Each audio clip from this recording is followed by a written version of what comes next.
네, 여러분들 안녕하세요. 시사타파의 심층 분석 시작하도록 하겠습니다. 오늘이 여러분들 6.15 공동선언 25주년이에요. 6.15 공동선언에 맞춰서 이재명 대통령께서 대화와 협력을 재개하겠다. 이거 뭐냐면 여러분들 알다시피 김대중 대통령 때 김정일 그 당시에 국방위원장을 만나서 이게 6.15 공동선언 때 이 남북이 정상이 만나갖고 어떤 손잡고 다시 평화를 회복하자 이런 의미였어요. 근데 그 이후에 저들에 의해서 늘 대북 정책이나 이런 것들이 많이 흐트러졌죠.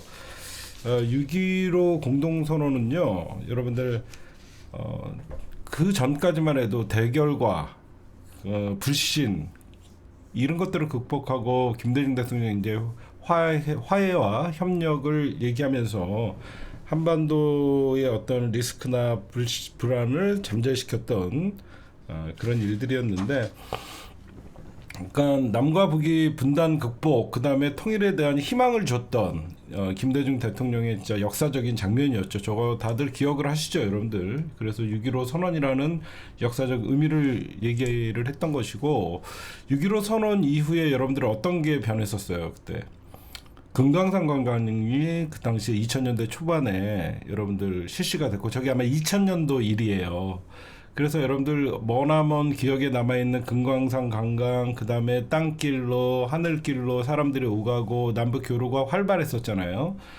그때 이제 이런 6.15 선언이 있었기 때문에 노무현 정부 때 2007년에 14선언이 나왔던 거예요. 14선언이 나왔고, 그 이후에 북한이 사실 그 북핵을 포기하지 않고 계속 개발함으로써 남북 관계가 좀 안 좋아졌었는데, 이때 이제 2008년에 이명박이 정권을 잡고 이어서 박근혜가 정권을 잡으면서 김대중 노무현 정부에서 일어났던 어떤 남북 합의들을 다 뒤집었고, 문재인 정부에서 2018년 4.27 판문점 선언, 그리고 좀 나가서 9.19 평양 공동선언, 이런 것도 윤석열 정부에서 전부 뒤집어버리고 결국은 북한이 적대 국가로 되면서 적대적 관계가 됐죠. 그래서 오늘 여러분들에게 제가 이 얘기를 왜 소개해 드리냐면, 이재명 대통령께서 이 남북 문제는 다시 대화를 재개를 하고 교류를 해야 된다 이렇게 강조하신 것은, 여러분들 남북 문제는 한쪽만 노력을 한다 그래갖고 이게 이루어지는 게 아니죠. 여러분들 보셔도 우리 대한민국도 노력을 하고 북한도, 평화는 반드시 남과 북이 함께 만들어가야지 성공할 수 있기 때문에, 우리가 25주년이 되는 6.15 공동선언에 대해서는 의미를 되새길 일이다라고 여러분들에게 말씀드리고 싶습니다. 평화는 남과 북이 같이 만들어 나가는 것이다. 그렇게 여러분들에게 좀 말씀드리고, 네, 두 번째, 이재명 대통령께서는 대북 전단 살포를 범죄 행위로 규정을 하고 현행범을 체포 가능하게끔 하고 강력하게 대응하겠다. 접경 지역을 방문해서 얼마 전에 그 연천 지역의 주민들의 어떤 그동안의 괴로움과 그동안 고통을 들으면서 확성기 사용을 북한에서도 중지하면서 평화의 무드가 갔는데, 이 고통받던 주민들이 그렇게 대통령에게 어떤 고마워했었는데 하루가 지나지 않았는데도 불구하고 대북 전단을 기습 살포를 했습니다. 대통령이 강하게 엄중 조치를 하겠다. 14일 새벽 강화도에서 탈북자 어떤 그 민간 단체들이 이거를 날렸어요. 그래서 좌시하지 않겠다라고 해서 이재명 대통령께서 굉장히 경로를 했다고 하십니다. 굉장히 화가 났었다고 많이 얘기해서 모든 경찰력과 범법 행위에 대해서는 엄중 조치를 할 것이다라고 얘기를 했다라고 지금 나오고 있습니다.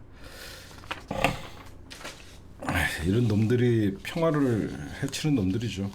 그 다음에 세 번째, 이재명 대통령께서는 16일 이제 12시가 지나면 내일 여러분들 출국하십니다.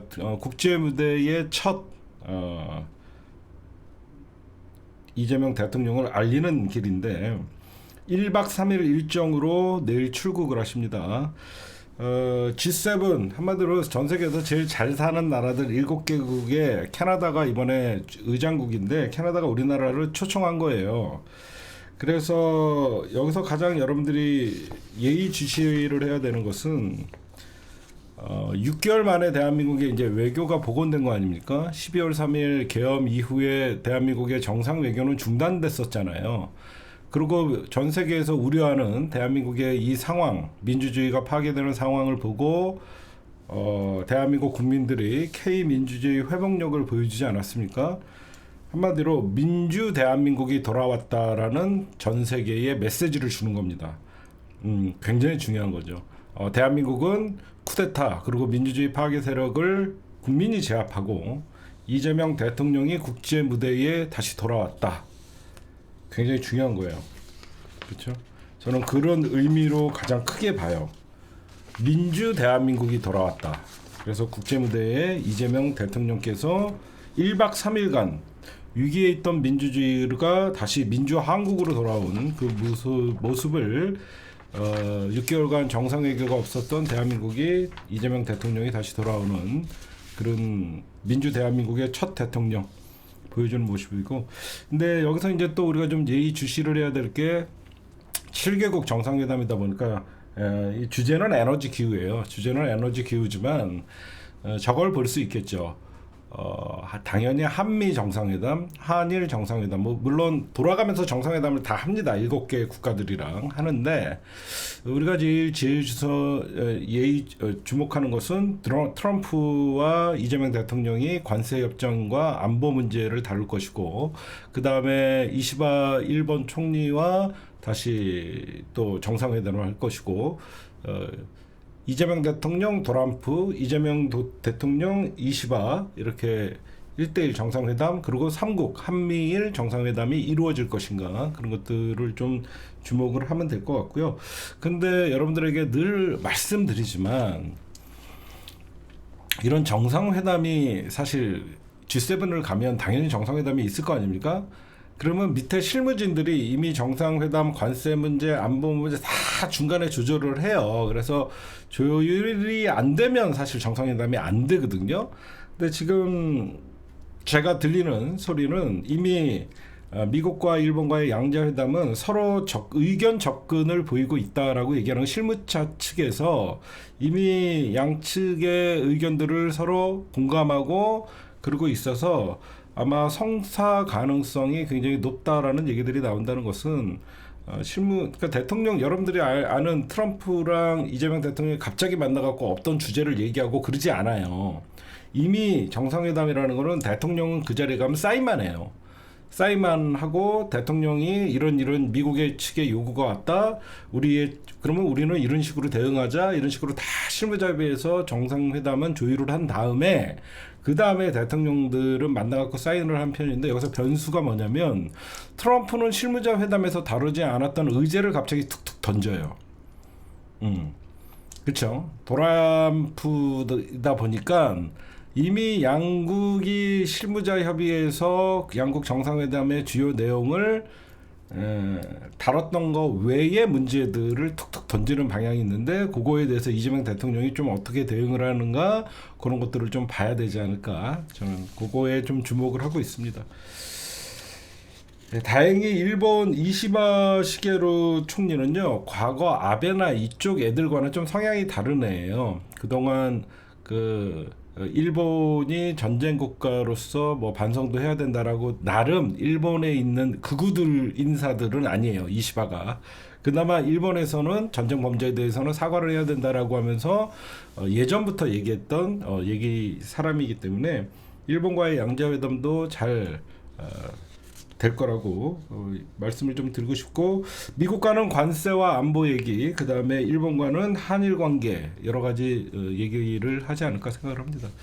가장 중요한 건 아까도 제가 처음에 말씀드렸듯이 민주 대한민국의 첫 국제 무대의 대통령으로 보인 것이다. 그래서 전 세계가 대한민국은 어떻게 저런 민주주의를 파괴하는 불법 친위 쿠데타가 있었음에도 불구하고 6개월 만에 그 대통령을 탄핵을 하고 다시 새로운 대통령을 뽑아서 아무 일도 없었다는 것 같이 국제 무대에 대한민국 대통령이 당당하게 나올 수 있나. 그리고 전 세계는 이재명 대통령이 물론 다 정보 기관을 통해서 어떤 대통령인지는 알고 있겠지만 이재명 대통령이 외교 무대 첫 사실 나오시는 거잖아요. 외교 무대 첫 등판이기 때문에 아마 취임한 지 진짜 12일밖에 안 됐거든요. 취임한 지 12일밖에 안 돼서 스포트라이트는 이재명 대통령에게 많이 쏠릴 가능성이 많아요. 왜냐면 도란프, 그러니까 미국을 무시할 수는 없지만 도란프는 전 세계적으로 이미 도라이가 돼 있기 때문에 미국이나 유럽에서 도란프를 굉장히 싫어하잖아요. 그래서 이재명 대통령과 어떤 여기저기서 회담을 하려고 하는 그런 모습들이 많이 보일 것이다라는 생각을 합니다. 국뽕이 차오르는 시간이 될 것이에요. 우리 안에 있을 때 대통령의 위험보다 해외에 나갔을 때 대통령의 위험이 우리가 더 국뽕을 느끼거든요. 윤석열이나 저 천박한 년이 외국에 나가면 창피하잖아요, 그렇죠? 첫 단계 영부인이라고 얼마나 창피하고 국민적 모멸감을 느꼈습니까? 저런 등신 새끼가 나가갖고 대통령 노릇하. 저는 그게 더 스트레스를 받았었어요. 그렇지 않아요? 저런 새끼가 나가갖고 대한민국 대통령 노릇을 하는 게 국민으로서 너무 자괴감이 들고, 저런 천박한 년이 쳐나가갖고 영부인 행세를 하는 그런 것들이 너무너무 스트레스를 받았었는데, 이제 이재명 대통령과 김혜경 여사가 대한민국 국민들을 대표해서 해외 정상 G7 출국차 내일 나가는 자체가 국격이 달라지는 겁니다. 국격이. 안 그래요? 해외 나가면 명품 매장 둘러 쳐다니고 그런 천하의 개 잡년이나 그런 년이랑 비교, 그런 것들이 무슨 대통령이고요. 저는 그냥 그 인간은요, 범죄자의 평생 깜빵에 갈 년이지 대한민국 국민들을 자괴감에 빠뜨린 년이에요. 제가 과격하게 욕을 하거나 그런 게 아니라 그건 욕을 먹어도 싸는 년이에요. 그거. 저는 생각하면 김건희, 윤석열 보는 자체가 국민들한테 스트레스였어요. 그냥 보통 사람들이 나가갖고 해외 정상 외교를 해도 그렇게 민망하지 않았을 거예요. 어디서 괴물 같은 얼굴에다가 성형 귀신이 나가갖고 명품차 휘 감고 다니는 그런 꼬라지가 저는 대한민국 국격의 망신이 아닌가 생각을 했습니다. 진짜 씹어먹어도 진짜 한이 안 풀려요. 그 개 잡천한 그년과 그 윤석열 그 새끼를 보면. 죄송합니다. 고품격 집권 여당 방송 다시 이어지도록 하겠습니다. 그 다음에 네, 이재명 대통령이 오늘 안보실장, 그 다음에 AI 수석 뭐 계속 얘기를 했는데, 여러분들이 이름이 동명이인이라서 여러분들이 알고 있는 이분이 김현종 안보 1차장이에요. 여러분들이 아는 그 김현종이 아니에요. 김현종 안보 1차장은 전 문재인 정부 청와대 국방개혁 비서관. 이분이 왜 들어왔냐면요, 군 개혁하러 들어오신 분이에요. 아시겠죠? 이분은 안보 1차장으로 임명을 한 건 문재인 정부 때 청와대 국방개혁 비서관이어서 군 개혁하러 지금 들어오신 분이다. 여러분들이 쉽게 말씀드릴 수 있는 것이고, 그 다음에 이분은 주 캐나다 대사 출신이었고 2차장이에요. 이분은 해외 통상 이런 것들의 안보 문제에 대해서 다루기 위해서 들어오신 거고, 이분이 오연주 3차장인데 이분은 누구냐면 주 교황청 대한민국 대사관 특명 전권 대사였어요. 교황청에서 근무했던 분인데, 이분들은 전부 특징이 뭐예요? 캐나다 전 대사 출신, 교황청, 요 두 분들은 다 외교, 안보, 통상 앞으로 변화되는 그런 것들에 대해서 대처하기 위해서 하신 거고, 저는 이분한테 지금 주목을 합니다. 하정우 AI 뭐 비서관인데, 이분 평가가 여기저기 대단한 분이더라고. 이분에 대한 평가가 대단하더라고. 이분이 어떤 분인가 했더니 뭐 네이버 센터장 안보실인데 우리나라 AI의 가장 뛰어난 이해력과 선두 기술을 보유하고 있다라고 얘기들을 하더라고요. 부산 출생이고요. 이 하 수석은요. 서울대학교에서 컴퓨터공학과 학석사 박사 과정을 공대 출신이고요. 2020년부터 네이버 AI 랩 소장으로 일했고요. 현재 네이버 퓨처 AI 센터장, 네이버 클라우드 AI 혁신센터장을 맡는데 이 AI 기술에 대해서는 가장 이해도가 가장 높다라고 지금 얘기들이 나와갖고 이거는 전 정부 인사들이나 지금 새로운 정부 인사들 모두가 지금 하나같이 얘기하는 게 잘 임명했다라는 얘기들이 나와요. 잘 임명했다라는 얘기들이 다 나옵니다. 그래서 여러분들 이번 어떤 안보 1차장, 2차장 뿐만 아니라 여러 그 인선을 마무리하면서 핵심 대통령실의 인선이 마무리됐어요.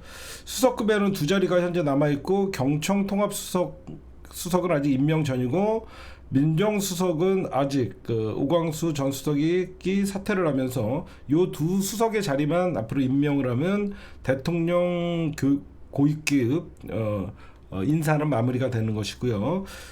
지금 가장 중요한 문제인 오늘 인선을 보면서 느낀 게 외교와 통상, 그렇죠? 외교와 통상에서 가장 잘 일할 분들로 모셨다라고 지금 얘기가 나오고 있으니까 그리고 오연주 3차장 외무고시 출신이고 대통령 수석실에서는 유일한 여성 주 제네바 참사관 유엔 인권이사회 의장 특보를 했고 외교부 개발협력국장 등을 역임한 다자 외교 개발 전문가입니다. 그 다음에 2023년 1월 여성 최초로 주교황청 대사에 임명됐던 분이고요. 그렇게 좀 아시면 될 것 같아요. 이분 대박이에요. 초대 수석 하정우. 이거 완전 실용 외교의 진짜 AI 미래 기획 수석 임명 잘하신 것 같습니다. 예, 지금까지 땡문 뉴스였습니다.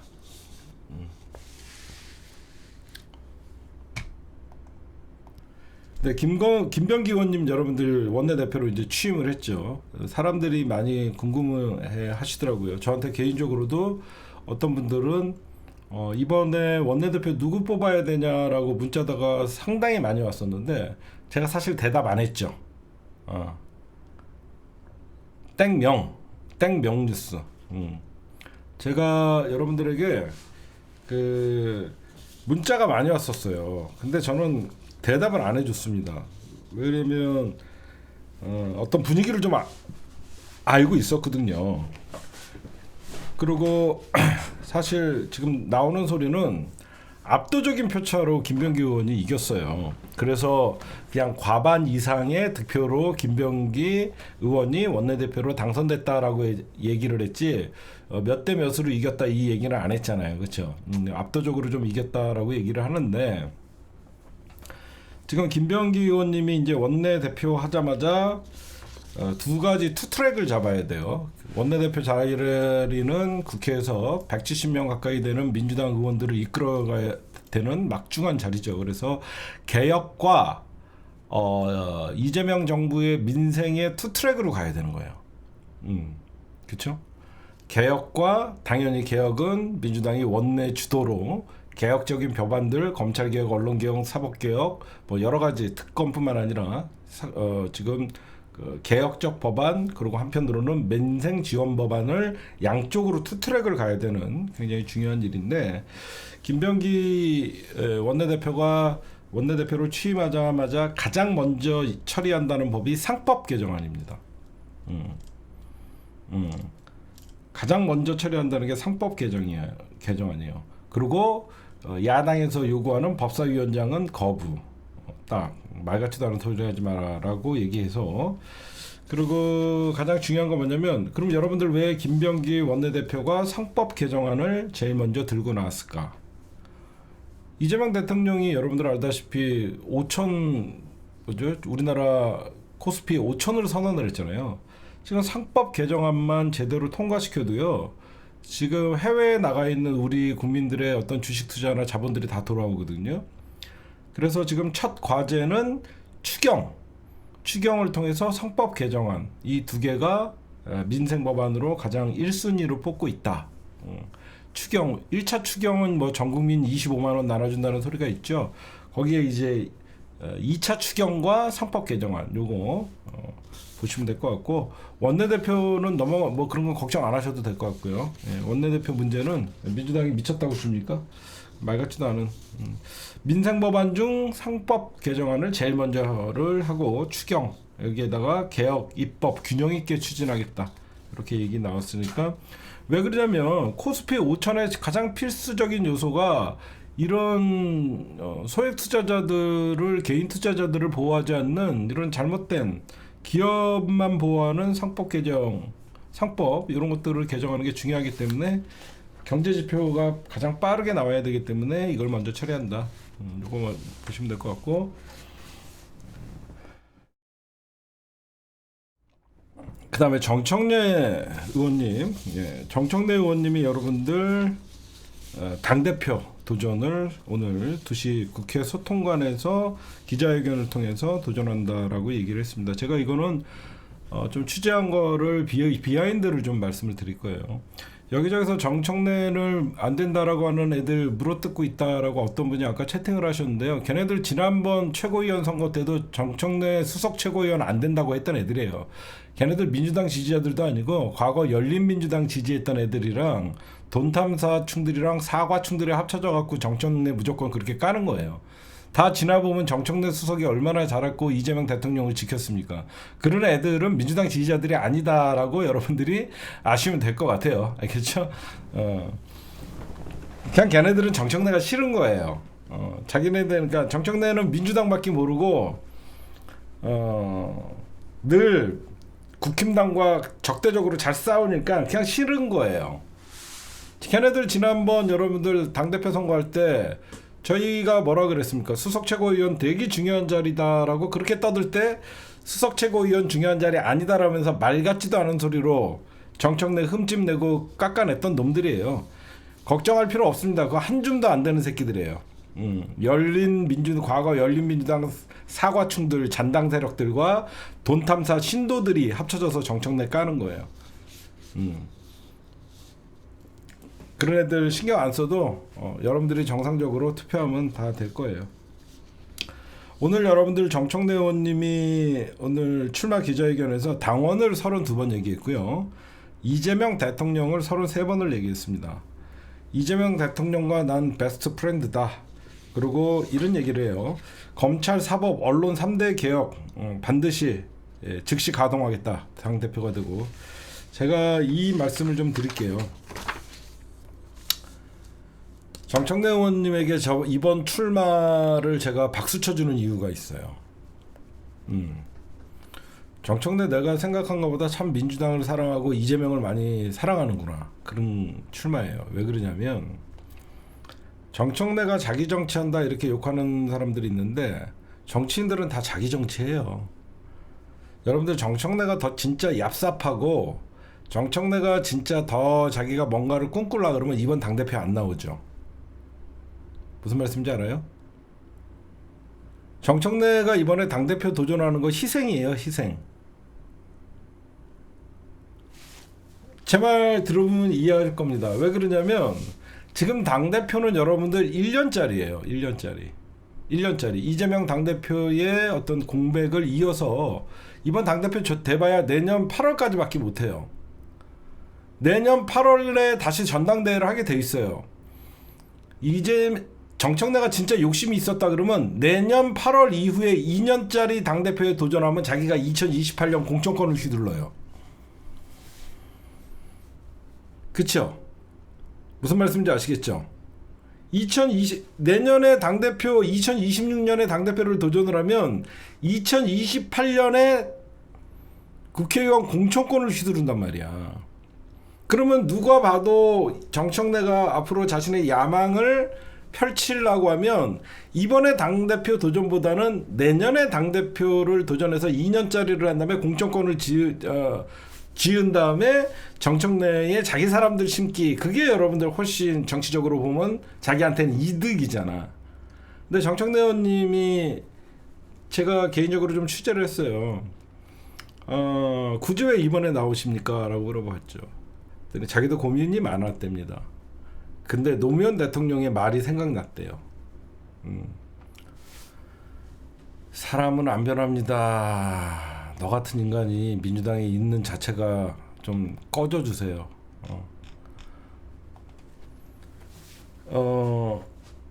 여러분들 그런 게 있어요.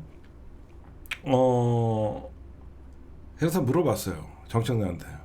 내년에 나가면 공천권도 휘두르고 얼마나 정청래에 대해서 정치적 입지가 탄탄하겠냐. 자기도 고민을 했다는 거예요. 그러면서 이런 말씀을 해요. 노무현 대통령이 생각났다. 어떤 게 생각났냐. 어떤 길을 가야 될지 고민될 때는 남들이 가지 않는 길을 가는 것이다. 자기한테 가장 손해되는 길로 가는 게 노무현 정신이다. 그런 얘기를 하더라고요. 이번에 정청래 의원님이 당대표 도전 선언은요, 본인한테 가장 손해되는 일이에요. 왜 그랬냐? 1년 안에 개혁을 이재명 정부와 당이 하지 않으면 또다시 개혁에 실패한다고 합니다. 무슨 말씀인지 아시겠죠? 1년 안에 이재명 대통령과 당이 강하게 밀어붙여서 개혁을 못하면 2년, 3년 차가 되면 개혁은 물 건너간다는 거예요. 여러분들이 보도 그렇죠? 그래서 자기의 이익보다는 이재명 대통령 집권 1년차 때 강한 당대표, 강한 민주당이 돼서 검찰개혁, 언론개혁, 사법개혁을 이뤄내지 못하면 이걸 2년으로 미루고 3년으로 미루면 내가 내년에 당대표 선거에 나가면 벌써 집권 3년차로 그 다음에 넘어간다는 거죠. 그래서 내가 그러면 정청래답다. 그냥 단순히 당대표가 되기 위해서 당권을 잡으려고 그랬다 그러면 실망했을 텐데, 여러분들이 보셔도 그렇잖아요. 정청래 의원님이 이번에 나오나 내년에 나오나 정청래 의원님의 민주당 어떤 지지자들의 지지는 확고하잖아요. 그렇지 않아요? 이번에 나오나 다음에 나오나 민주당 지지자들이 정청래 의원님에게 믿는 마음은 확고하잖아요. 그러면 여러분 같으면 나 이번에 나와갖고 뭐 지방선거 공천이나 여기저기 싸움밖에 안 하는, 그 사실 집권 1년 차부터 인사청문회부터 해갖고 얼마나 민주당이 방어도 해야 되고 나 그냥 좀 안정화되면 내년에나 나와야 되겠다, 이런 생각할 수 있잖아. 내년 정도면 장관들 임명 다 되고 좀 안정화될 때 민주당 당대표 하려나, 이런 생각을 할 수 있는데, 가장 어려울 때, 집권 초기에 가장 중요하고 어려울 때 당과 어떤 이재명 대통령의 철학을 이해하는 그 당대표를 하겠다, 그런 얘기를 하시더라고요. 그래서 원래는 여러분들 3년 전에 당대표 나오시려고 그랬어요. 3년 전에 당대표 한번 도전하시려고 그랬는데 그때 이재명 대통령이 계셨잖아요. 그러니까 당연히 이재명 대통령이 나온다 그러니까 자기는 접더라고요. 이재명 대통령과 지금은 경쟁해야 되는 시기가 아니라고, 이재명을 지킬 시기지 경쟁해야 되는 시기가 아니라고 하면서 그때 접으면서 정청래 의원이 한 얘기가 있어요. 그게 뭐냐? 이재명 대통령, 정청래 당대표, 꼭 나중에 그런 그림을 그리고 싶다. 이번에 그 꿈이 실현되는 겁니다. 그래서 이재명이 정청래, 정청래가 이재명, 이런 말을 하신 거예요. 그냥 얘기한 게 아니라 이재명이 정청래, 정청래가 이재명이라는 건 누가 봐도 이재명 대통령이 집권 1년차 안정화돼야 되고 개혁을 정광석과 같이 해야 되기 때문에 그럴 때는 강한 당대표가 있어요. 여러분들이 보셔도 정청래 의원님은 법사위원장 하는 것만 봐도 좌고우면하지 않고 흔들리지 않잖아요. 가장 국힘당, 조선일보나 이런 애들이 공격해도 흔들리지 않는 게 정청래예요. 어쨌든 뭐 일단 출마하셨으니까 잘 되길 바랍니다. 그러나 죄송합니다만 저는 이번 당대표 선거엔 또 누구 찍어라라고 하지 않습니다. 저는 친땡명 방송이기 때문에, 집권 여당 방송이기 때문에 이번 박찬대, 정청래 또 어떤 분들 나오겠지만 누구 찍어라라고는 전 얘기하지 않겠습니다. 박찬대 의원님도 출마를 선언을 하면 그분이 왜 출마했는지 취재를 해서 박찬대 의원님의 고뇌와 박찬대가 생각하는 민주당 그것도 그 부분도 똑같이 여러분들에게 말씀드리겠습니다. 전 누구라고 저는 진짜 뭐 정청래 의원님이랑 저랑 개인적으로 가깝다 그래갖고 이번에 정청래가 돼야 됩니다 이런 얘기하고 싶지 않아요. 다 지금은 민주당 좋은 분들이고 그러나 다만 저런 건 있어요. 이제 정청래를 물어뜯기 위해서 김병기가 무서우니까 김병기를 날리려고 했듯이 정청래가 법사위원장에서 보여준 모습이나 정청래가 내란을 극복하는 과정에서 보여주는 거 그리고 정청래가 이재명을 지키는 과정에서 국회 수석 최고위원으로서 보여줬던 모습이나 이런 것들을 보면 국힘당이 가장 무서워하는 놈들이에요. 그러니까 이번에도 정청래 대표 출마 선언을 하면 여기저기서 물고 뜯는 놈들이 엄청나게 많을 겁니다. 왜? 무서우니까. 이재명 대통령 되는 거 그렇게 막으려고 했던 놈들은 이유가 뭐예요? 이재명이 무서우니까. 정청래가 당대표 도전을 하면 여기저기서 민주 진보인 척하면서 물어뜯는 새끼들이 있어요. 왜 그럴까? 이재명이 싫으니까. 정청래가 싫으니까. 걔네들은 민주당 지지자들이 아니에요. 그냥 이재명이 싫으니까 이재명 물어뜯는 것이고 정청래가 싫으니까 정청래 물어뜯는 것이고 김병기가 싫으니까 김병기 물어뜯는 거예요. 응? 어쨌든 당대표의 꿈 이루어지기 바란다. 멀리서 응원한다. 그 다음에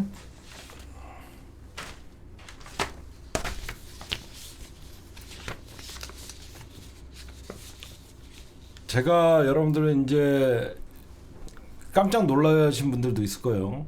돈탐사 응원했다가 갑자기 돈탐사가 오광수 민정수석 인사검증하고 연병을 치고 이재명 대통령의 첫인사였어요. 첫인사.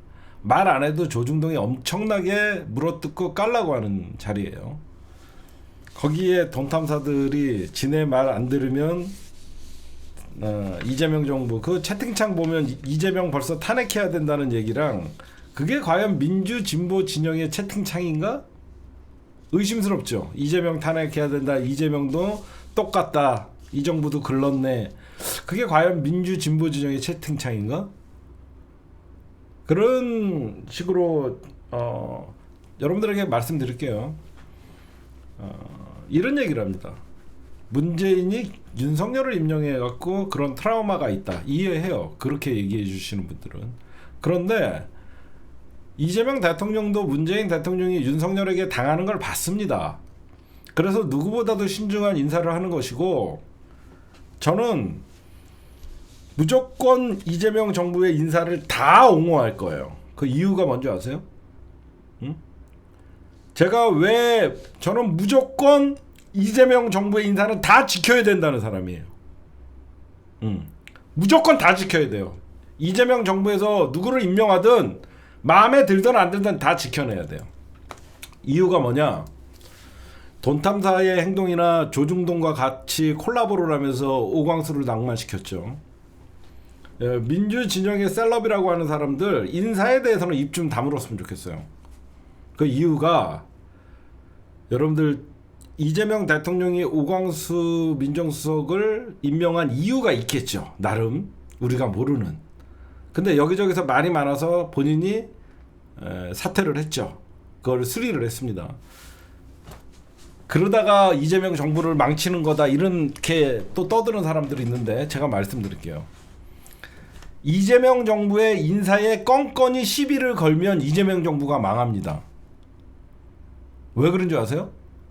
제가 왜 무조건 이재명 정부에서 인사를 임명을 하면 지켜야 된다라고 얘기하냐면 인사를 할 때마다 껌껌이 시비를 걸면요 유능한 사람을 못 써요. 진짜 이재명 대통령이 볼 때는 이 사람이 이 분야에는 전문가고 최적이라고 생각했는데 계속 낙마를 시키잖아? 그럼 어떻게 되냐? 무능한 사람들이 그 자리를 차지하는 거예요. 이해하십니까? 무능한 사람들이 야, 이 사람 뭐 아무것도 없는데 근데 이 사람은 뒤에는 깨끗합니다. 이런 사람들이 여러분들 국정에 이제 중요한 자리에 앉는 거예요. 이해하시죠? 유능한 사람들이라서 나라를 위해서 일할 사람들인데 인생을 털고 평생을 털다 보면 여기 하나 걸립니다. 여기 하나 걸리면 그 사람들을 자꾸 제끼게 되는 거예요. 이런 돈탐사충들이나 조선일보 얘네들에게 신기를 그러면 무능한 애들이 거기 다 자리를 차지하는 거예요. 여러분들 봐도 그렇죠. 어? 유능한 사람들이 선뜻 지원을 안 해요. 아니 내가 이 일을 맡으면 나는 잘할 자신이 있는데 워낙 물고 뜯고 하니까 지원을 안 해요. 그래서 제가 여러분들에게 얘기하는 게 이대로 가면 안 된다. 이대로 지금 이재명 정부 인사 초기부터 돈 탐사 같은 새끼들이 나타나고 MBC 같은 것들이 갑자기 김병기를 검증한다 그러고 조중동 신났다 그러고 얘기하고 지금 김민석 거의 협박조로 김민석 사퇴 안 시키면 이재명 정부 가만 안 둔다. 이러고 앉아 있어요. 그래서 지금 민주당 뭐 해야 되냐면 이러고 있을 때가 아니에요. 인사청문회법 빨리 개정해야 돼요. 그 인사청문회법을 빨리 개정을 해서 국회 인사청문회에서는 그 소관 부처에 대한 실무 능력과 경험 그리고 자질이 있나 그거만 국회의 인사청문회에서 다루도록 하고 나머지 어떤 그 사람에 대해서 인생에 있어서 비위나 어떤 그런 것들은 우리나라 경찰청이나 어떤 그 미국 같은 경우에 FBI가 하잖아요. 국세청이나 그런 데에서 범죄가 안 되는 정도면 더 이상 국회에서는 그 사람의 인생에 대해서 터는 그런 인사청문회는 더 이상 저는 실시되면 안 된다고 생각해요. 저는 진짜로. 그래서 누구보다도 이재명 대통령 그 다음에 김민석 국무총리 그 다음에 정청래 당대표, 김병기 원내대표 이런 사람들 누가 완전 이재명 대통령과 내란을 극복하고 민주당을 개혁을 이끌었던 사람들이잖아요. 누가 봐도 날리고 싶어 하는 거잖아요.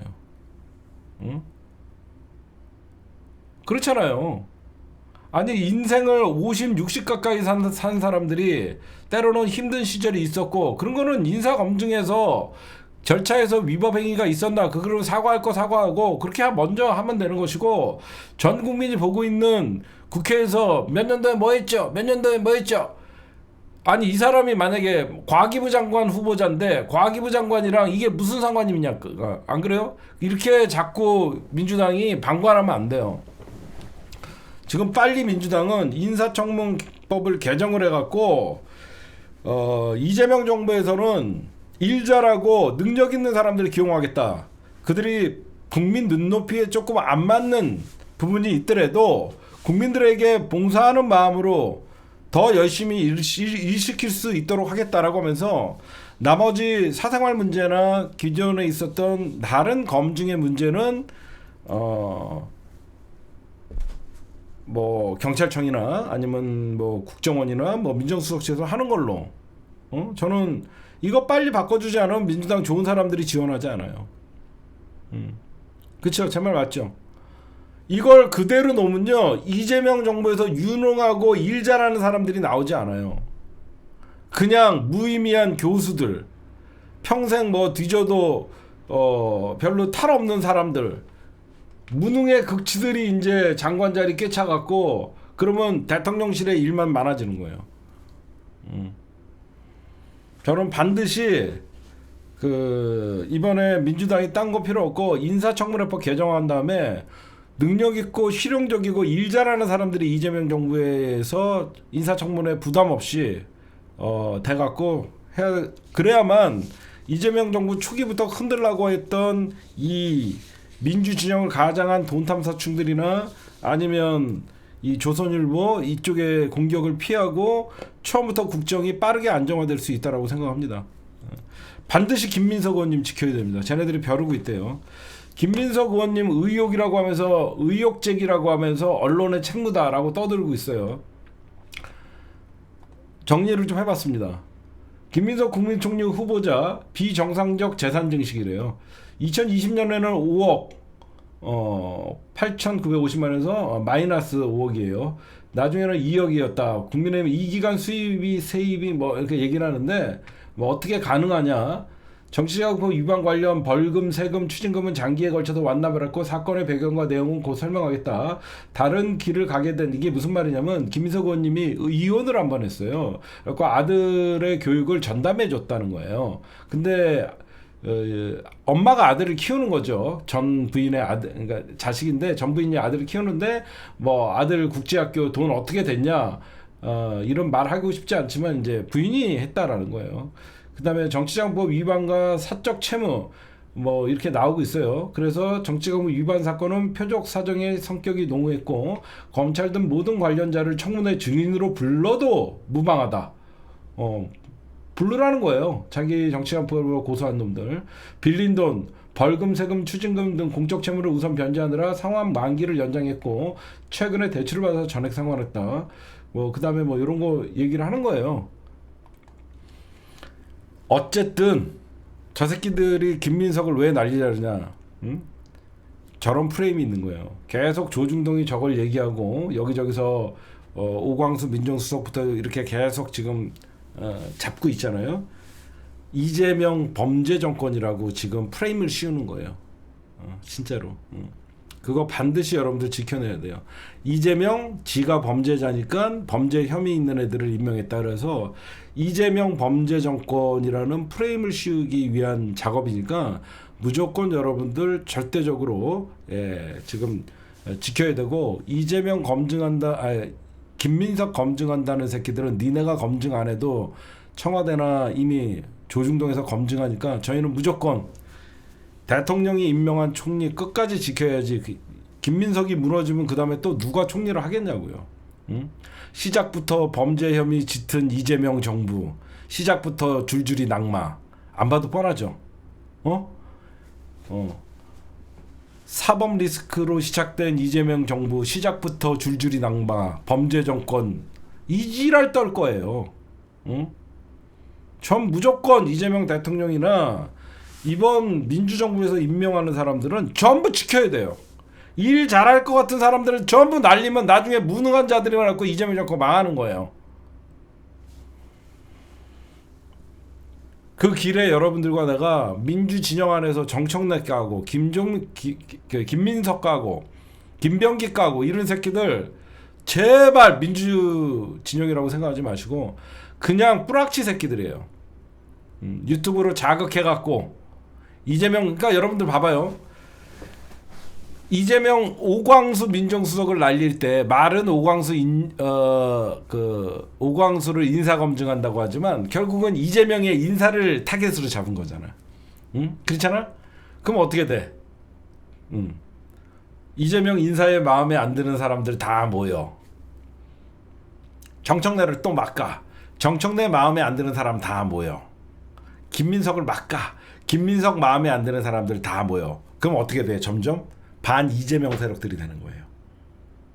그렇죠? 그럼 반 이재명 세력들이 점점점 커지는 거예요. 그러니까 여러분들이 반드시 지켜야 된다. 우리만큼은. 걔네들 그런 거예요. 뭐든지 여러분들 정치는요. 누가 좋아하면 누가 싫어하거든요. 누가 좋아하면 누가 싫어하잖아요. 그러니까 제가 저를 시기하고 얼마나 그런 인간들이 많았습니까? 저를 좋아하는 사람도 많지만 싫어하는 사람도 많잖아요. 그 이유가 뭐야? 응? 질투야, 질투. 그 다음에 반드시 지켜야 된다. 벌써부터 야당에서 이런 얘기를 하잖아요. 전과자 전성시대. 이 개새끼들이에요, 이거. 국힘당이랑 똑같은 새끼들인 거예요. 오광수 깐 거부터 보세요. 오광수, 그 다음에 김민석, 이게 다 여기 연장선이에요. 전과자 전성시대 이렇게 떠들면서 김민석 사퇴하라. 응? 이런 인간들 여러분들을 보셔서 그러죠. 자기네들은 나중엔 다 말 같지도 않은 소리하고 맨 뒤에 이런 얘기를 해요. 이재명 정부를 지키기 위해서다. 연병들을 하고 있는데 그러면 조선일보가 이재명 정부를 지키기 위해서 오광수를 까고 김민석을 까나? 응? 말도 안 되죠. 조선일보가 이재명 정부를 지켜주기 위해서 오광수를 인사 검증을 하고 김민석을 지나갈까요? 말 같지도 않은 소리를 절대 여러분들 그 말 같지도 않은 소리 하지 마시다라고 얘기하십시오. 무조건 이재명 대통령과 집권 초기에는 무조건 지켜야 되는 거야. 줄줄이 낙마. 이재명 정부 왜 이러나. 시작부터 삐그덕거리게 해갖고 개혁에 제동을 걸라고 하는 거예요. 그쵸? 니들이 우리를 개혁해? 조선일보? 언론? 어림도 없지 하면서 언론이 정부 길들이기예요. 이때 여러분들이 넘어가면 안 돼요. 제 말 이해하시죠? 언론들이 처음부터 이제 세게 이재명 정부의 인사들을 검증한다라고 하면서 이재명 정부 길들이기에 들어가서 언론 개혁을 할 때 범죄자 정부 막 이렇게 하면서 하는 거예요. 절대 여러분들 맞서야 됩니다. 그래서 저는 딴 거 없습니다. 민주당 언제까지 좋은 사람들 장관 자리 그리고 모든 사람들 낙마시킬 거냐? 응? 인사청문회법 빨리 개정해라. 빨리 인사청문회법 개정해갖고 사생활이나 그런 문제에 대해서는 그 사람의 일생을 터는 것은 국세청과 어떤 뭐 민정 라인에서 하고 인사청문회에서는 그 사람이 어떤 부처의 장관에 있어서 전문성이 있고 자질이 있고 그 사람이 이 부처를 잘 이끌고 대한민국을 위해서 봉사할 수 있는 자리인가 그런 자질 검증을 하는 자리가 됐으면 좋겠다. 이거 빨리 인사청문회법 빨리 바꿔야 된다. 그런 말씀을 좀 드립니다. 이게 대표적인 게 여러분들 MBC의 똥벌이에요. 제가 왜 이런 말씀을 드리냐면 대한민국 언론들이요 미친놈들이에요. 그러니까 왜 미친놈들이에요? 왜 제가 여러분들 저는 땡명 뉴스 집권 여당 방송이라고 이렇게 선언을 하냐면요. 언론인들이 착각하는 것 중에 저도 여러분들 언론사 대표고 그러지만 언론인들이 여러분들 착각하는 게 뭔지 아세요? 제가 좀 반골 기질이 있잖아요. 언론인들이 착각을 하는 게 뭐냐면 언론은 중립을 지켜야 된다 그래요. 그건 언론인들이 아닌 거예요. 언론은 절대 중립을 지키면 안 됩니다. 언론은 진실과 정의를 지켜야 되는 거예요. 근데 대한민국 언론은 중립을 지켜야 된다는 잘못된 생각을 갖고 있다 보니까 기계적 중립이라는 얘기 여러분들 많이 들었죠. 자기네들이 국힘당을 깠으면 민주당도 까야 된다는 의무감으로 민주당을 비판해요. 그건 언론이 아니에요. 기계예요. 그렇죠? 언론은 중립을 지키는 자리가 아니에요. 진실을 보도하고 정의를 국민들에게 알리는 자리지 더 나쁜 놈들을 없애는 역할을 언론이 해야 되는 거예요. 그걸 검증해야 되는 것이고. 근데 대한민국 언론이 잘못돼 가고 있는 게 바로 그겁니다. 언론은 중립을 지켜야 돼요. 이거는 결코 언론인은 중립을 지킬 수 있는 자리가 아니에요. 다만 언론이 언제 중립을 지켜야 되냐? 보도의 방법에 있어서. 언론은 보도의 방법에 있어서는 중립을 지켜야 되는 거예요. 국힘당이 아무리 만약에 특별 탐사 어떤 보도 기획 프로그램이라 그래도 이 국힘당의 비리를 취재하는 과정에서 국힘당에게 반론권을 주고 국힘당의 어떤 그 당사자에게 말도 들어보고 그게 언론의 중립적인 그러니까 보도만큼은 중립적으로 지키는 건 맞죠. 그렇죠? 그런데 언론이 양비론을 들여서 기계적으로 국힘당도 이만큼 깠으니까 민주당도 이만큼 까야 된다. 그거는 언론인의 자세가 아니에요. 저는 그거는 절대 동의할 수 없다. 그래서 저는 어떻게 보면 제가 진정한 언론인이죠. 저는 대한민국에서 국힘당만 없어지면 대한민국은 전 세계 넘버1도 될 수 있는 나라라고 생각을 하는 사람이에요. 대한민국의 악의 축은 국힘당이기 때문에 지역 간의 국민들의 분열이 일어나는 거고 그 이념과 갈등이 내재되어 있다고 생각하기 때문에 국힘당은 대한민국의 악의 축이기 때문에 저 정당이 없어져야지 언론인들의 사명을 다하는 거라고 생각합니다. 그 다음 왜 제가 MBC가 이번에 김병기 원내대표 출마할 때 갑자기 깜짝 놀랐어요. 뭐지? 김병기 아들 취업 청탁 의혹 보도 이게 나왔어요. MBC에서. 그래서 제가 좀 잘 봤어요. 이거는요. 정말 MBC가 해서는 안 될 짓을 한 거예요. 뭐냐면 이걸 조금만 디테일하게 취재하고 조금만 더 심도 있게 들여다보면요. 이 사건은 김병기 의원이 오히려 아빠가 김병기라는 이유만으로 아들이 부당하게 국정원 채용에서 떨어진 사건이에요. 제가 정확히 얘기해 드릴게요. 김병기 의원이 2000 그러니까 노무현 정부에서 국정원 개혁 TF 팀장을 했었어요. 그 다음에 국정원 인사처장까지 했었어요. 그렇죠? 그래서 국정원들이 볼 때는 김병기는 노무현 사람, 국정원을 개혁한 사람, 그런 식으로 이제 찍혀있던 사람이에요. 그러다가 이명박 때 김병기 국정원 인사처장이 해고가 돼요. 해고. 그러면서 이제 국정원 안에서 김병기는 블랙리스트로 뽑혀 있던 거예요. 근데 그런 김병기의 아들이 면접과 실기를 다 통과한 거예요. 그랬는데 최종적으로 떨어진 거예요. 그래서 그 이유를 그 당시에 이게 언제냐면 2016년도 일이에요. 박근혜 정부 때. 박근혜 정부 때 김병기 아들이 국정원에 지원을 했는데, 그러니까 2014년, 그러니까 계속 떨어져요. 2014년에 국정원 공채시험에 서류와 필기, 면접시험, 거기에 신원조회까지 다 통과합니다. 아들이. 근데 갑자기 탈락을 해요. 이유가 아버지가 김병기였어요. 아버지가 김병기. 그래서 당연히 부모 입장에서는 아들의 탈락에 항의를 한 거죠. 내가 국정원 개혁을 이끌었던 사람이고 앞으로도 국정원 개혁을 반드시 하겠다라고 이렇게 얘기했던 사람이기 때문에 떨어진 거 아니냐. 이게 그랬고, 그 다음에 여러 번 이제 재차 응시 2014년에 억울하게 떨어지고 2015년에도 떨어지고 2016년에도 떨어져요. 연속 3번. 그래서 김병기 원내대표의 부인이 그 당시에 국정원 기조실장이었던 이현재에게 전화를 한 거예요. 2016년도에. 그래서 아니 이래서 역차별이고 이거 너무 억울한 거 아니야 했는데 그 녹음 파일이 이제 이번 원내대표 선거에 나온 거예요. MBC에 의해서. 이거는 정확히 얘기할게요. MBC가 국정원에 당한 겁니다.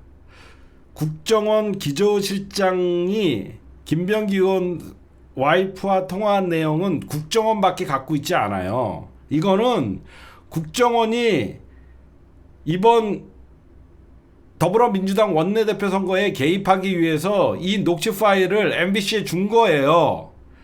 무슨 말인지 아시겠습니까? 국정원을 개혁한다고 벼르고 있던 김병기가 원내대표가 되면 국정원이 당황스러울 수밖에 없으니까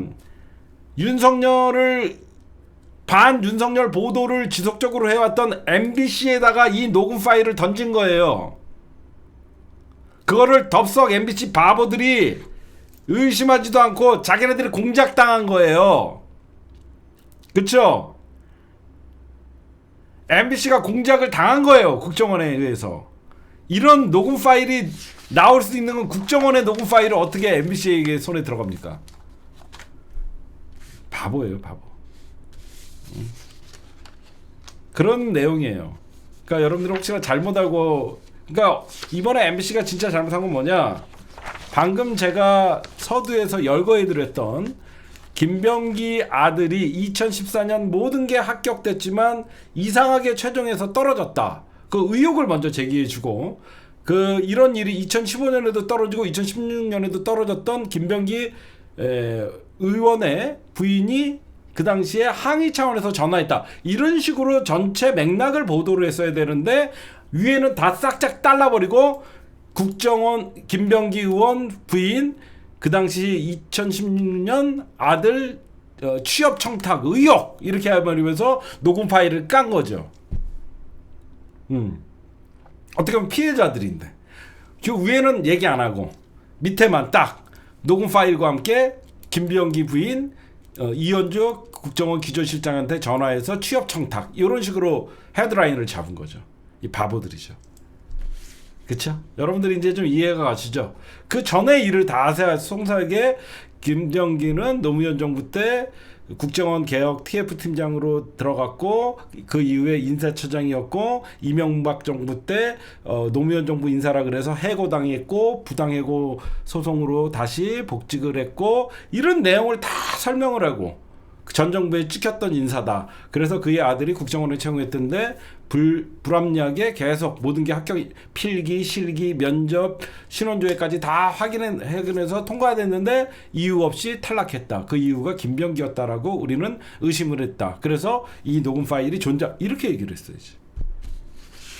이런 망할 놈의 MBC 멍청하니까 국정원의 공작을 당하는 거예요. 이런 짓거리를 하면 안 된다. 그런 내용이었다. 분명히 이제 김민석도 이런 식으로 공작들이 들어올 거예요. 조심해야 된다. 네, 이어서 특검 얘기랑 검찰 개혁 얘기 2부에서 좀 하도록 하겠습니다. 예.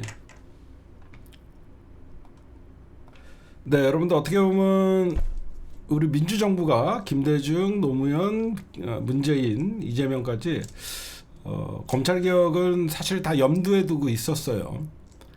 노무현 대통령 때 이제 본격적인 검찰 개혁을 입에 올리셨죠. 그래서 어떻게 보면 검찰 개혁 시즌 3예요.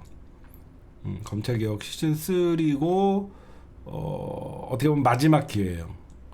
검찰도 그 전에 검찰의 모습은 아니고요. 저는 예전에 제가 윤석열 정부 딱 취임할 때 이런 얘기를 했는데 여러분들 기억하실지 모르겠어요. 윤석열이가 검찰총장까지는 검찰에게는 큰 행운이었을지 모르지만 윤석열이가 권력까지 탐내면서 대통령이 되는 순간 이제는 끝났다. 오히려 윤석열이 검찰총장 출신이 대통령이 됨으로써 검찰은 이제 끝났다. 저는 그 얘기를 예전부터 많이 했어요. 그 얘기가 뭐냐면 검찰 세력들이 권력까지 과거에는 권력의 신여였다가 권력까지 잡는 순간 윤석열이가 끝장나면 검찰도 끝장나는 거예요. 지금 생각해보면 그렇죠. 윤석열이가 사실 자폭을 함으로써 검찰 정권의 하수인들이 윤석열을 지킬 수 있는 입장도 아니고 같이 사라지는 거예요. 사실 검찰이 현명했다라고 생각하면 절대 윤석열이가 대선 출마를 못하게 하는 게 검찰이 이익이었죠. 여러분들이 생각해보면 윤석열이가 검찰총장 출신이 대선 출마하는 거는 오히려 검찰이 말렸어야 되는 거예요. 여러분들이 검찰에 그러니까 윤석열이가 권력을 딱 잡는 순간 검찰은 끝나는 거였어요. 왜? 윤석열과 같이 정권의 운명을 맡길 수밖에 없었어요. 저는 그렇게 생각을 해요. 여러분들에게 좀 말씀 좋은 게 있었고 하나 갖고 왔어요.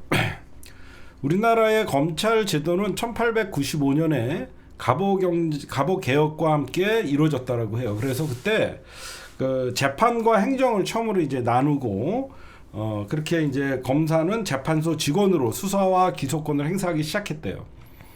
검찰이 가장 이제 맹위를 떨치기 시작하고 검찰이 이제 수사권으로 이제 세상을 좀 지배했던 게 일제강점기예요.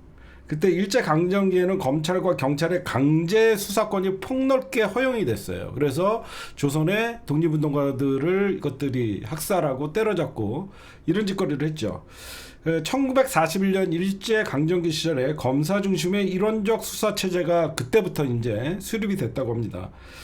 여러분들이 보시면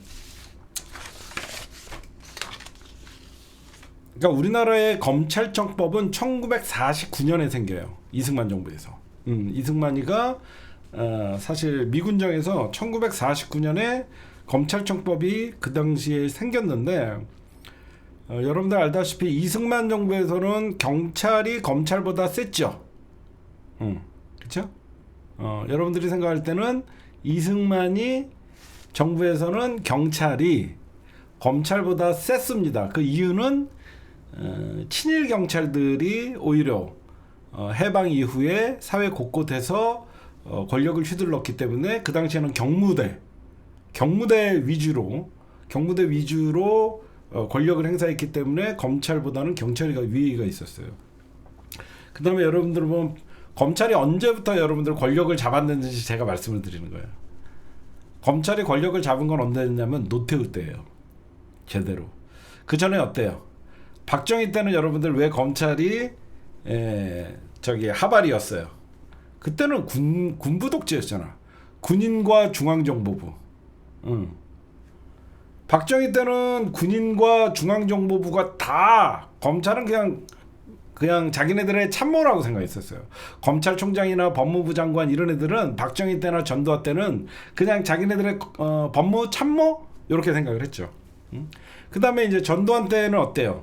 여러분 그 전두환 때는 안기부 들어봤죠? 보안사, 안기부, 응? 그때는 경찰이 검찰보다 강했어요. 보안사, 안기부, 그 다음에 경찰, 그 다음에 검찰 순이었어요. 그러면서 늘 그 독재 권력의 신여에 불과했죠. 그러다가 이제 여러분들 검찰이 갑자기 우뚝 쓰는 사건이 뭐냐? 바로 그러니까 나라의 핵심 통치 기구로 이제 우뚝 쓴 게 어디냐면 노태우 때예요. 그때 여러분들 알다시피 노태우 때 어때요? 응? 군인들 다 쫓아냈잖아. 응. 6.29 선언 이후에 군정 종식하면서 전두환 세력들을 다 물려놨잖아. 그러면서 어떻게 돼? 그때 이제 검찰들이 검사 출신들이 주요 공백 자리를 맡기 시작해요. 그게 대구 경북 출신의 검사들이 검찰 공안 정국을 주도했던 거예요. 지금 보시면. 그래서 검찰은 노태우 때 공안 정국을 주도했고 인기를 끌기 위해서 조폭과의 전쟁을 수행했던 게 여러분들 범죄와의 전쟁이에요. 아시겠죠? 노태우 때 드디어 군부 독재, 군부 세력들을 물리치고 왜 이러면 노태우가 이제 자기가 군사 독재 광주학살이라는 게 있기 때문에 군을 멀리 하기 시작했고 그때 대구 경북 출신의 검사들이 주요 뭐 검찰총장뿐만 아니라 주요 자리에 대통령실 안에 검사 출신들을 막 기용하기 시작했죠. 결국 그 당시에 노태우 때 보면 대통령 비서실장도 검찰, 안기부장도 검찰, 검사 출신들이 안기부장까지 다 차지합니다. 그래서 권력의 핵심이 이제 노태우 때 진입을 했죠, 검찰이. 그다음부터 이제 정치 검찰이라는 소리가 나오면서 정치 권력과 힘겨루기를 시작했던 거예요. 그래갖고 정권 초기에는 지난 정권을 때려잡고 정권 말기에는 자기네 정권을 보호해주고. 그러면서 검찰이 이제 점점점 권력을 쌓아갔죠. 그렇잖아요. 그래서 정권에 힘이 점점 5년짜리 대통령이 검찰에게 끌려갈 수밖에 없는 그런 상황이 됐던 거예요. 문재인 대통령 어때요? 윤석열한테 깜빡 속고 우리 모두가 속고 검찰총장 임명한 다음에 검찰총장 새끼가 대통령과 살아있는 권력이랑 싸운다고 하면서 그럴싸한 짓거리를 하다가 결국은 대통령의 2022년 3월 9일 날 당선이 돼요. 검찰이 드디어 정권을 통째로 잡은 역사적인 날이에요. 늘 권력의 하녀로 있던 새끼들이 윤석열에 의해서 직접 권력을 잡는 순간이 바로 2022년 3월 9일 걔네들은 아마 환호성을 질렀겠죠. 검찰이 드디어 권력도 잡았다. 그게 아니었어요. 윤석열이가 대통령으로 출마하는 순간 검찰은 죽은 거였어요. 왜 그러냐? 검찰이 진짜로 자기네들이 생존 그리고 자기네 권력을 유지하려고 했으면 선을 넘지 말았어야 돼요. 윤석열은 그 선을 넘은 거예요. 그러니까 검사들은 정치를 모른다고 제가 늘 말씀드리죠. 왜? 검사 판사 출신들이 저는 국회의원 되는 거는 반대한다고 늘 말씀드리는 게 그들은 과거를 재단하는 사람들이에요. 과거를 들추고 과거를 재단하는 사람이고 제가 정치인들은 뭐라 그래요? 미래를 꿈꾸는 사람들이에요. 미래를 기획하고 꿈꾸고 국민들에게 희망과 어떤 비전을 제시하는 게 정치인이에요. 근데 평생을 과거를 재단했던 사람들은 그럴 만한 능력이 없는 거예요. 근데 여기에 진짜 멍청한 거는 국민의힘이죠. 국민의힘은 오로지 정권 탈환에 눈이 멀어서 이런 윤석열이라는 검사를 대통령으로 밀고 그 자리에 올린 거죠. 여러분들 윤석열 정부의 가장 망하는 과정을 보면요. 제가 보면 어떤 게 있었냐면요. 윤석열이요. 1년만이라도 제가 정치를 했다 그러면 윤석열은 이렇게까지 자폭을 하지 않았을 거예요. 그게 무슨 말이냐? 윤석열이가 여러분들 대통령이 되고 나서 주요 자리에 누굴 씁니까? 정치인을 쓰지 않죠. 검사 출신들 다 썼잖아. 법무부 장관의 한동훈, 금감원장의 이복현, 대통령실 주요 자리에 다 검사가 차지하죠. 응? 다 차지하잖아. 그 이유가 뭔지 아세요?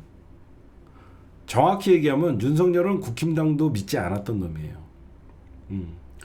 윤석열이가 만약에 국민의힘 정치인들에게 의지해서 주요 요직이나 이런 것들을 상의를 하고 했다 그러면 이렇게 망하지 않아요.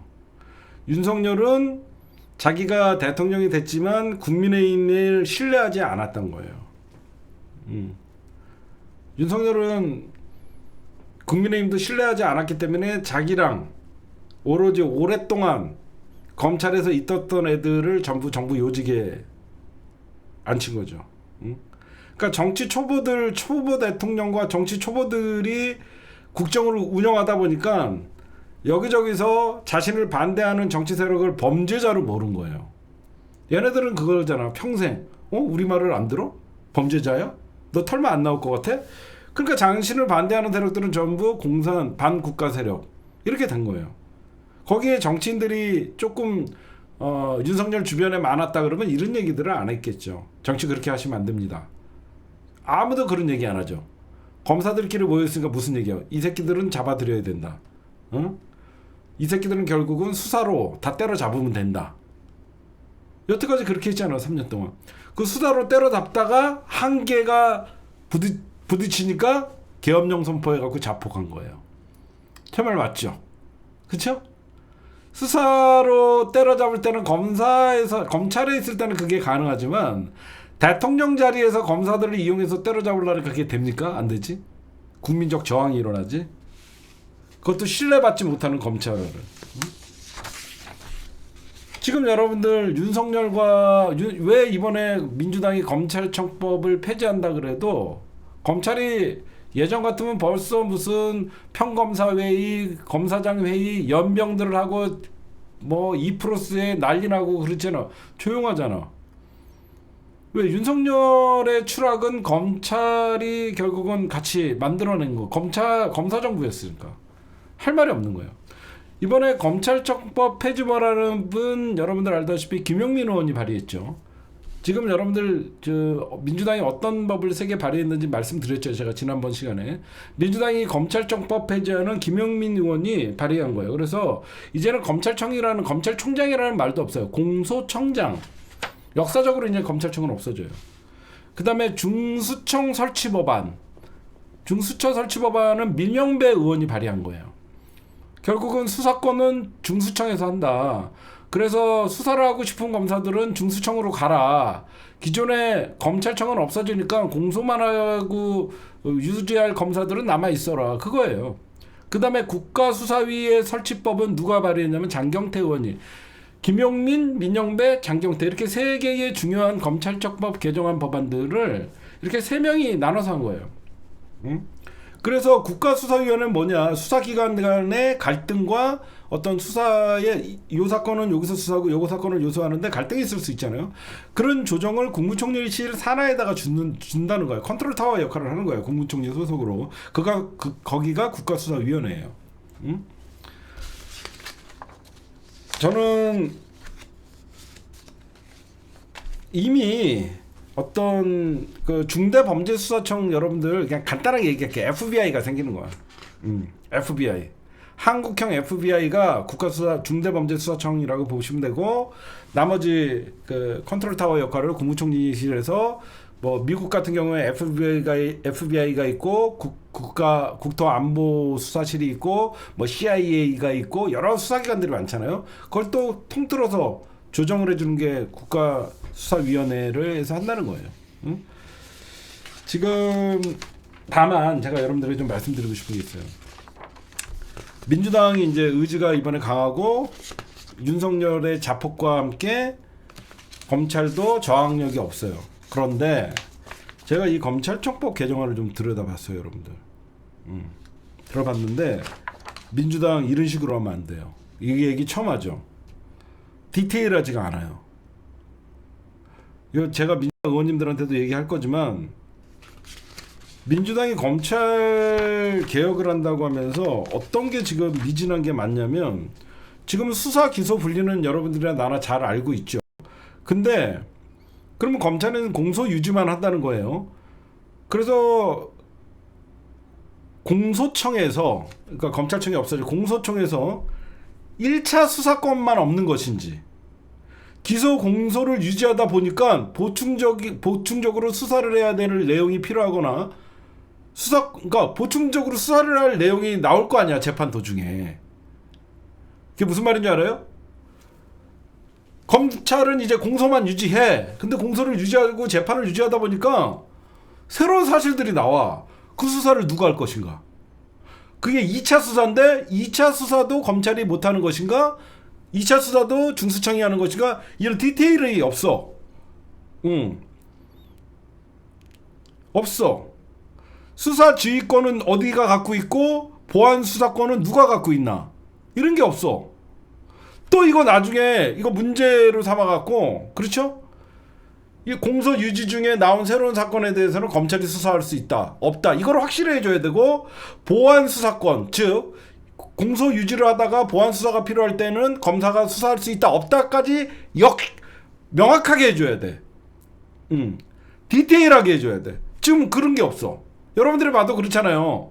재판을 받다 보면 새로운 증거가 나오고 하면 수사를 다시 해야 될 필요성이 있을 때 그게 다시 공소청에서 수사기관에 의뢰를 해야 되는 건지, 아니면 직접 공소를 유지하면서 수사를 할 수 있는 것인지, 이런 게 없어.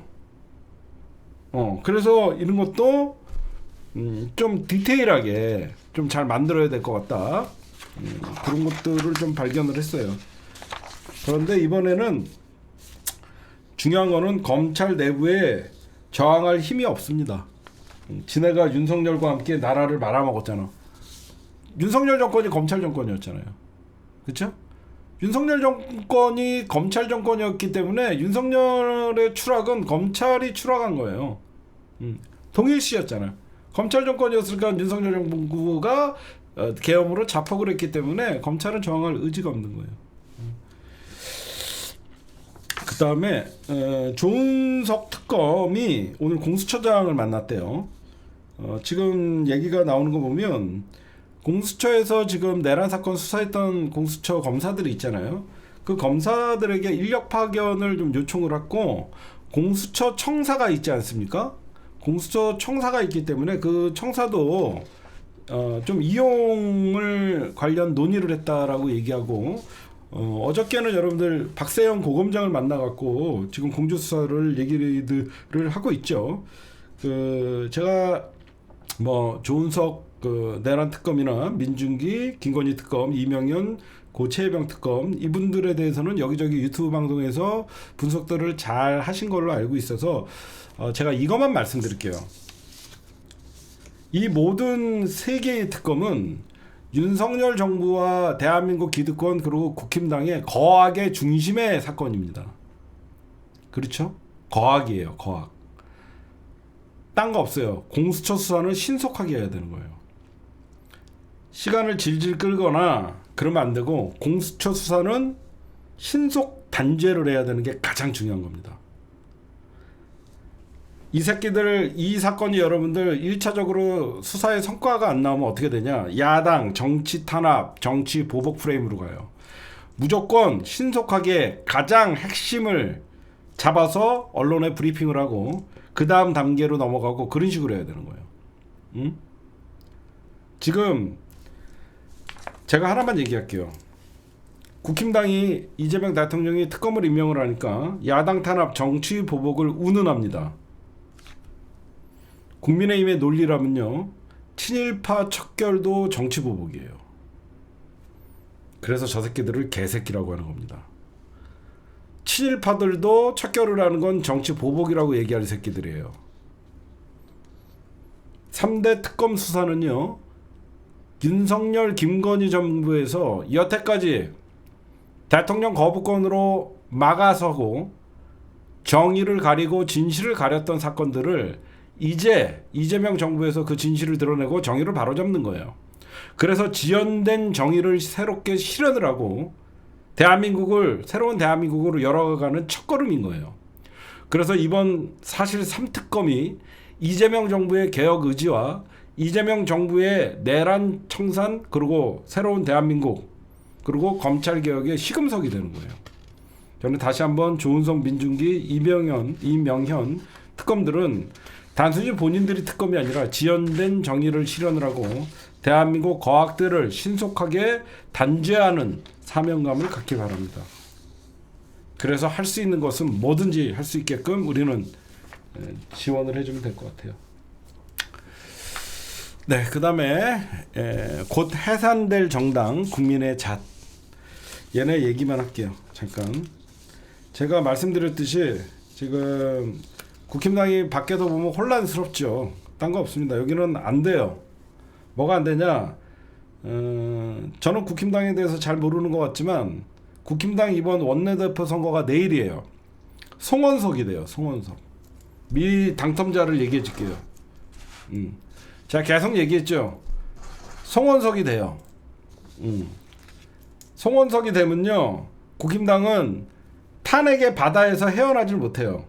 그리고 저는요, 뭐 김성원이 친한계를 대표하고 송원석은 뭐 얘네들이 이제 친윤계라는 말을 없애더라고요. 구주류래요. 여러분들 절대 구주류라는 말 써주지 마요. 저것들이 자꾸 친한계와 구주류의 대결이라고 지나가면서 윤석열 지우기에 나섰는데 우리는 끝까지 친윤계, 친김건희계라고 불러주셔야 돼요. 알겠죠? 친윤계. 뭐 지네가 구주류래요. 송원석. 이거는요 하나마나 그냥 송원석이 이겨요. 구주류. 결국은 차기 단권 구도와 연관이 돼 있고 이 정당은 안 돼요. 뭐 갑자기 이현승이라고 나와갖고 뭐 수도권 TK, PK 3파전이라고 하는데 지금 국힘당은요 그냥 친윤 영남권도 분열이고요. 다 이 새끼들은 그냥 지네끼리 아직도 정신 못 차리고 권력 싸움하는 거예요. 그러니까 여러분들이 그거를 절대 신경 안 쓰셔도 됩니다. 그냥 원내대표 송원석 그래갖고 조용히 윤석열과 거리두기를 가냐, 김성원이가 친한계가 원내대표가 돼갖고 빠르게 한동훈 쪽으로 넘어가냐 이건데, 얘네들은 정당 해산 심판 청구 안 해도 이 새끼들은 지네끼리 망가지고 있는 과정이에요. 원내대표 왜 저것들이 중요시 얘기하냐면 그 다음 전대 시기가 결정되면 여러분들 어떻게 되죠? 전당대회를 통해서 당대표를 뽑아야 되죠. 쟤네들은 그러니까 원수예요. 지금 친윤계와 친한계는 원수 사이인데 한동훈을 따르는 사람들은 15명에서 20명밖에 안 돼요. 의원들이. 아직도 국힘당에서 80명 가까이 50명 이상은 구주류라고 지네들이 얘기하고 싶은 친윤계의 인사들이에요. 그래서 현재 당대표 선거를 하면 어떻게 될지 모르기 때문에 저것들은 저렇게 쇼를 하는데 그냥 송원석이 됩니다. 그냥 정당 해산이 가장 빠를 거예요. 여기에 이제 한 달간 체리를 마치고 홍준표가 홍카콜라가 돌아온다라고 얘기를 하는 건데, 이거는 이제 밖에서 친윤계 뭐 정리하는데 홍준표가 이준석이랑 손을 잡을지 누구랑 손을 잡을지는 좀 봐야 되지만, 홍준표라 그래갖고 우리가 여러분들이랑 나랑 앞으로 좀 새롭게 얘기해야 되는 게, 윤석열이 싫다 그래갖고 윤석열을 욕하는 친한계의 어떤 의원들을 응원할 필요도 없고, 홍준표가 탈당을 하고 국힘당의 친윤계를 욕한다 그러고 홍준표를 응원할 필요도 없어요. 다 똑같은 새끼들이에요. 이 새끼들은 같이 죽여야 돼요. 다. 이준석, 홍준표, 오세훈 뭐 이런 새끼들은 다 똑같은 새끼들입니다. 절대 윤석열과 선긋기를 한다고 동정심을 발휘하거나 그럴 필요가 없는 놈들이에요. 다 똑같은 새끼들이에요.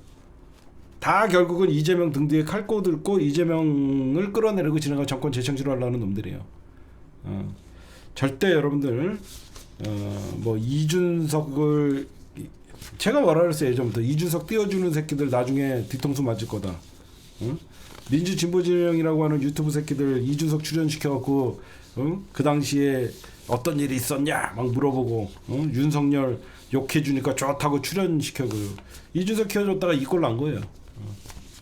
다 똑같은 새끼들이에요. 야 돈 탐사는 야 누구야 그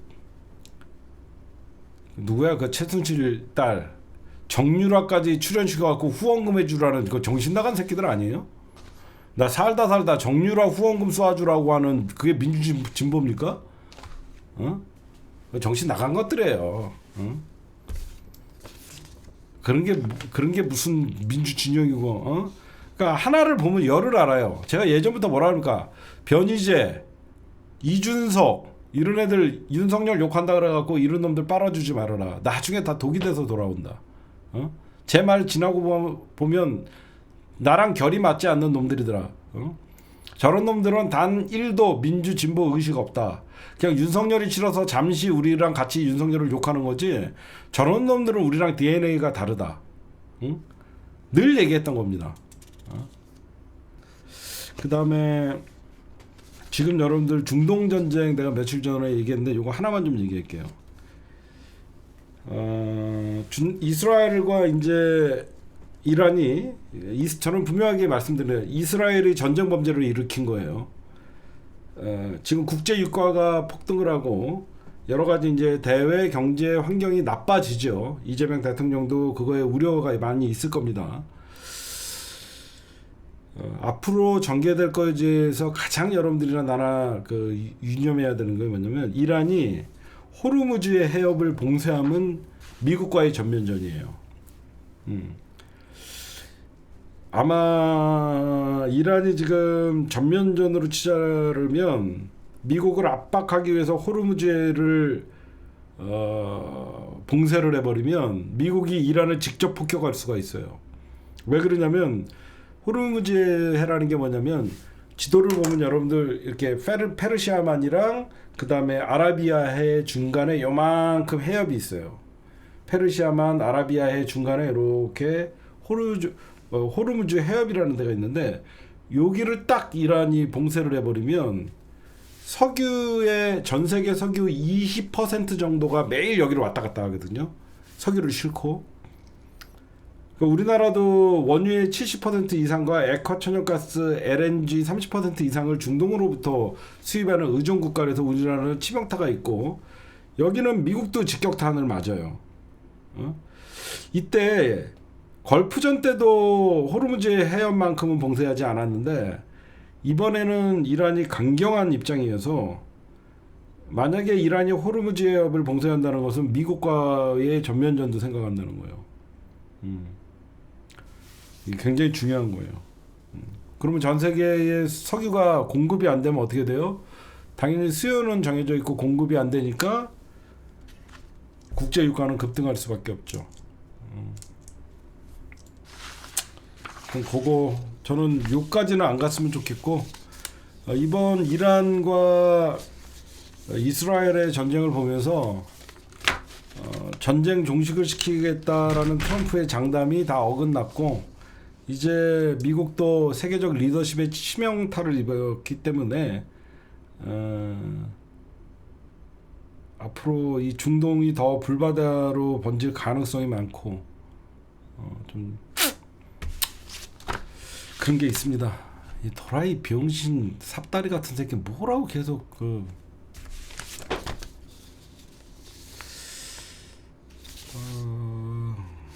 하여튼 오늘 제가 준비한 거는 여기까지만 할게요. 예. 녹화는 여기까지.